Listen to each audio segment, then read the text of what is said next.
სოფლიო LGBT გარყვნილების და გადაგვარებულობის შემხედვარეს იმდენად ხშირად გვიწევს ტერმინების შიზოფრენია, სიგიჟე, არანორმალურობა და ასე შემდეგ გამოყენება, რომ ვინმე შეიძლება ეგონოს, რომ ამას ყველაფერს სიტყვის მასალად ვიყენებთ და სინამდვილეში არც ისეთი შიზოფრენია და სიგიჟე ხდება სადმე.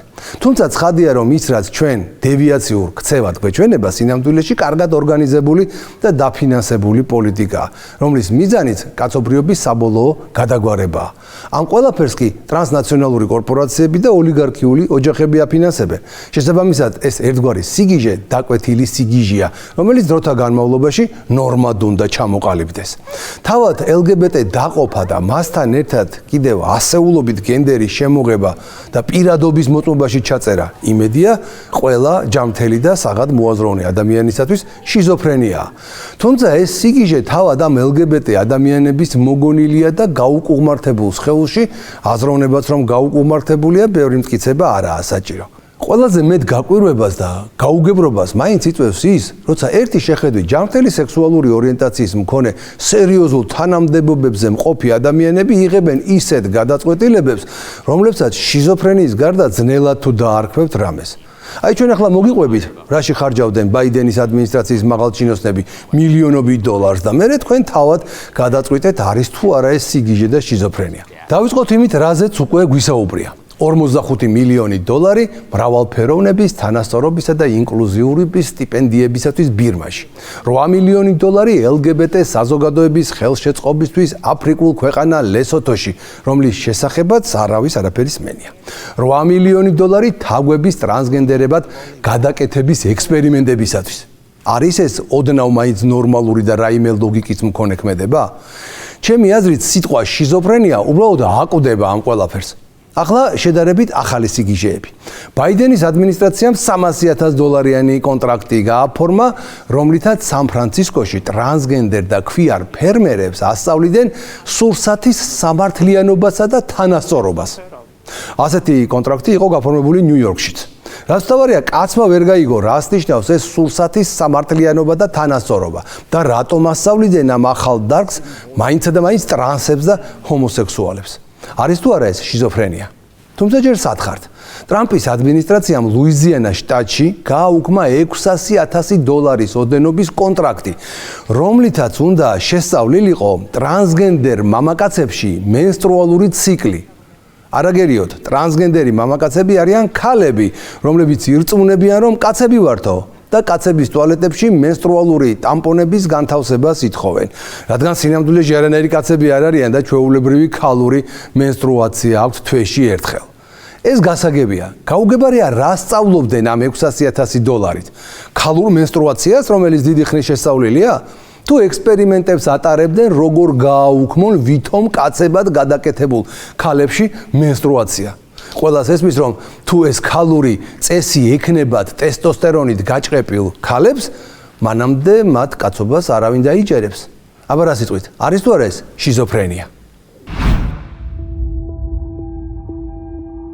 ბაიდენის ადმინისტრაციის იდეოლოგიური ქაოსი. როგორ ფლანგავდნენ ამერიკელების ფულს მემარცხენე უტოპიისთვის. ტრამპის კაბინეტი ამხელს წინა ადმინისტრაციის მიერ ამერიკელთა ფულის მემარცხენე იდეოლოგიურ პროპაგანდასა და გარყვნილების დაფინანსებაში გაფლანგვას. დიახ, მაშინაც კი, როდესაც ქვეყანა რეალური პრობლემების წინაშე იდგა, ბაიდენის ადმინისტრაცია გადასახადის გადამხდელთა დოლარებს იდეოლოგიურ ექსპერიმენტებში ფლანგავდა. ამერიკელებისთვის სასიცოცხლოდ მნიშვნელოვანი სფეროების დაფინანსების ნაცვლად მემარცხენე ბიუროკრატებმა პრიორიტეტი აბსურდულ, ფსევდომეცნიერულ და იდეოლოგიურად მიკერძოებულ პროექტებს მიანიჭეს. ეს იყო არა მხოლოდ ფულის ფლანგვა, არამედ სისტემური ძალადობა საზოგადოების ღირებულებებსა და საღაზრზე.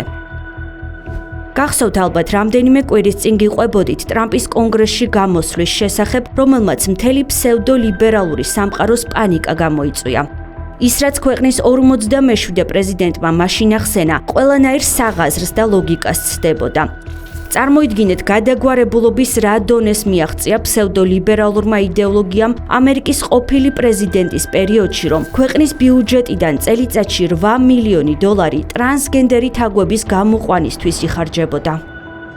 გამოდის, რომ კონკრეტულ კვლევით ლაბორატორიებში ბიოლოგები საცდელ ვირთხებზე ტრანსგენდერულ ექსპერიმენტებს ატარებდნენ. მაშინ მთელი ფსევდოლიბერალური სამყარო ამხედრდა და ტრამპის სიცრუეშიც დაადანაშაულეს. თუმცა თეთრი სახლის მიერ დოკუმენტების გამოქვეყნების შემდეგ სიტყვები უკან წაიღეს.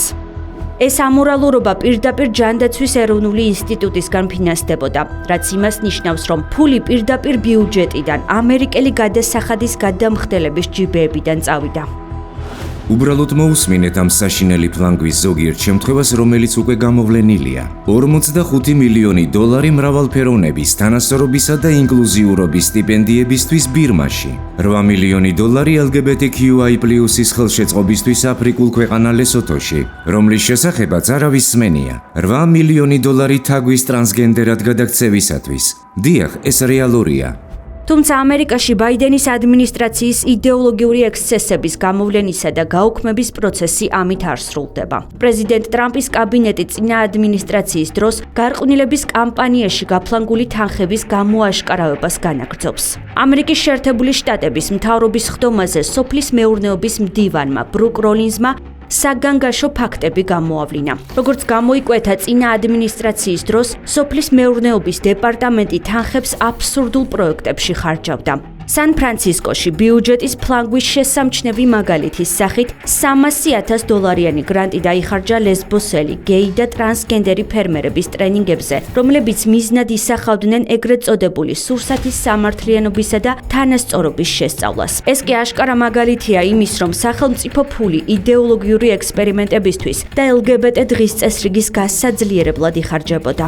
თუმცა ისმის კითხვა, რას გულისხმობდა ეს აბსურდული პროექტი, რასაც სურსათის სამართლიანობისა და თანასწორობის შესწავლას ეძახიან. დიდი ალბათობით ეს არის მორიგი შიზოფრენიული კამპანია, რომელიც მიზნად ისახავს სურსათის გადანაწილების საკითხებში სოციალურ, ეკონომიკურ და რასობრივ უთანასწორობებს.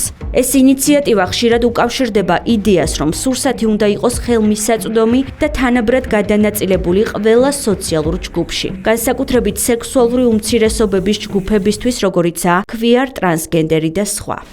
ჩვენ გავაუქმეთ $300,000 კონტრაქტი სან-ფრანცისკოში, რომელიც ასწავლიდა ტრანსგენდერებსა და ქვიარ ფერმერებს სურსათის სამართლიანობასა და თანასწორობას. მსგავსი რამ გავაუქმეთ ნიუ-იორკშიც. არც კი ვიცი, რას ნიშნავს ეს, მაგრამ როგორც ჩანს, წინა ადმინისტრაციას სურდა ამ პროექტებში ჩვენი გადასახადის გადამხდელების დოლარების წარმართვა. სოფლის მეურნეობის მდივანმა ბრუკ როლინზმა მთავრობის ხდომაზე დეტალურად აღწერა ის შიზოფრენიული პროექტები, რომლებიც თანამდებობაზე მოსვლის შემდეგ გააუქმა. შტატ ლუიზიანაში ამერიკის მოქალაქეების ჯიბეებიდან გადახდილი თანხები იხარჯებოდა იმაზე, რომ შესწავლილიყო ტრანსგენდერი მამაკაცების, ანუ ბიოლოგიურად ქალების მენსტრუალური ციკლი. გაუგებარია რისთვის იყო ეს კონკრეტული კვლევა გამიზნული, თუმცა როგორც ჩანს, წინა ადმინისტრაცია იმდენად იყო კონცენტრირებული LGBT თემის წახალისებაზე, რომ რეალური მეცნიერება გვერდზე დარჩა. ეს იყო სრული იდეოლოგიური გადახრა, რომელიც სიმართლისა და რელევანტური კვლევების ნაცვლად ფსევდოლიბერალური ნარატივების გაძლიერებას ემსახურებოდა. ლუიზიანას შტატში გავაუქმეთ $600,000 ოდენობის კონტრაქტი, რომლითაც უნდა შესწავლილიყო ტრანსგენდერ მამაკაცებში მენსტრუალური ციკლი. თუმცა ეს ყველაფერი არ არის. როგორც გამოიკვეთა ბაიდენის ადმინისტრაციის დროს ერთ-ერთ უნივერსიტეტში არსებობდა სახელმწიფოს მიერ დაფინანსებული პროგრამა, რომლის მიზანი იყო გეი მრავალფეროვნების ხელშეწყობა იმ სამსახურებში, რომლებიც სოფლის მეურნეობაში მავნებელ მწერებთან ბრძოლაზე მუშაობენ. ამ პროგრამას სავარაუდოდ უნდა შეექმნა უფრო ინკლუზიური და მრავალფეროვანი სამუშაო გარემო იმ სამთავრობო კვლევით დაწესებულებებში, რომლებიც მავნებელი მწერების კონტროლზე მუშაობენ. პროგრამის არსებობა ხელს უწყობდა LGBT თემის წარმომადგენლების დასაქმებას ამ სექტორში. თუმცა ეს მავნე იდეოლოგიური პროექტი სოფლის მეურნეობის რეალურ გამოწვევებთან არანაირ კავშირში არ იყო. მავნებლების კონტროლი არის მეცნიერული და ტექნიკური საკითხი და მისი გადაქცევა სოციალური ინკლუზიურობის პლატფორმად აბსურდულია. ერთ-ერთ უნივერსიტეტში გავაუქმეთ ჩვენი უწყების მიერ დაფინანსებული პროგრამა, რომელსაც უნდა უზრუნველყო მეტი მრავალფეროვნება, თანასწორობა და ინკლუზიურობა სოფლის მეურნეობის მავნებელ მწერებთან ბრძოლის სამსახურში. ვიმეორებ, ეს აბსოლუტურად უაზრო პროექტები იყო. ჩვენი გადასახადის გადამხდელების ჯიბეებიდან გახარჯული და მე ფულის არაგონივრულად ხარჯვის მხოლოდ რამდენიმე მაგალითი დავასახელე. ამგვარი პროექტები ასეულობითაა. დიახ, ეს მხოლოდ რამდენიმე მაგალითია იმ შიზოფრენიული გრანტებისა, რომლებიც მხოლოდ LGBT საზოგადოების კეთილდღეობას ხმარდებოდა. წარმოიდგინეთ, რამდენი ასეულობით ასეთი პროექტია ჩაბუდებული ფედერალურ სტრუქტურებში, რომელთა შესახებ ინფორმაცია ჯერ არ გასაჯაროებულა. ეს იყო ბაიდენის ადმინისტრაციის მიზანმიმართული სქემა, რომლის დახმარებითაც ამერიკელთა ბიუჯეტიდან კოლოსალური თანხები მიედინებოდა არარელევანტურ გამოგონილ პრობლემებზე. მაშინ როცა ჯანსაღ საზოგადოებასთან დაკავშირებული რეალური საკითხები უგულებელყოფილი რჩებოდა. ფაქტია, წლების მანძილზე ამერიკა ფსევდოლიბერალებისა და ოლიგარქიული ოჯახების იდეოლოგიურ ტყვეობაში იმყოფებოდა, სადაც მმართველი ელიტა გადასახადის გადამხდელთა ფულს რეალური პრობლემების ნაცვლად მორალური ინჟინერიისა და სოციალური ექსპერიმენტებისთვის ხარჯავდა, რომელიც მიზნად ისახავდა LGBT თემის იდეოლოგიური დღის წესრიგის გაძლიერებას. არავინ იცის, როდის დაესმება წერტილი ქვეყანაში ფესვგადგმულ გარყვნილებას, თუმცა ტრამპის ადმინისტრაცია ამ იდეოლოგიური დეგრადაციის წინააღმდეგ ბრძოლას განაგრძობს.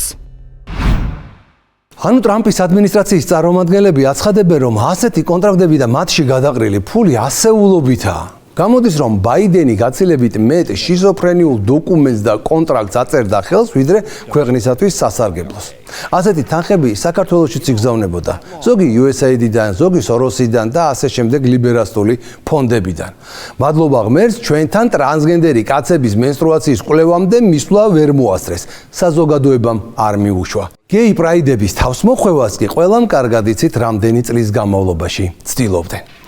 Ყველაში 4-ჯერ ყოველ საღამოს 10 საათზე ყურადღებით დააკვირდით ლიბერალიზმის ანატომიას. ფსევდოლიბერალებს მთელ მსოფლიოში ჯერ კიდევ ვერ გადაუხარშავთ, რომ საქართველოს გაფერადება და გეი ფრენდლი ქვეყნად გადაქცევა დახარჯული ათეულობით მილიონი დოლარის მიუხედავად ვერ მოახერხეს. იმდენად ვერ ეგუებიან ამ მარცხს, რომ დღემდე იკბინებიან და იმუქრებიან თავიანთ რეზოლუციებში. ითხოვენ გავიწვიოთ კანონი და ცისარტყელას დროშები, ვაფრიალოთ რუსთაველის გამზირზე. ხომ გაგიგიათ მგლის თავზე სახარებას კითხულობენო. ასე ამ ლიბერალების საქმეც. რამდენს არ ვუხსნიდით, მაგრამ ვერაფრით გაიგეს, რომ განსაკუთრებულად ეროვნულ და ღირსეულ ერთან აქვთ საქმე. აშკარად ამ ყველასათვის უცნობ ლესოთოში ავერიეთ, რაც მხოლოდ მათ უნიჭობაზე და უცოდინარობაზე მეტყველებს. დროებით.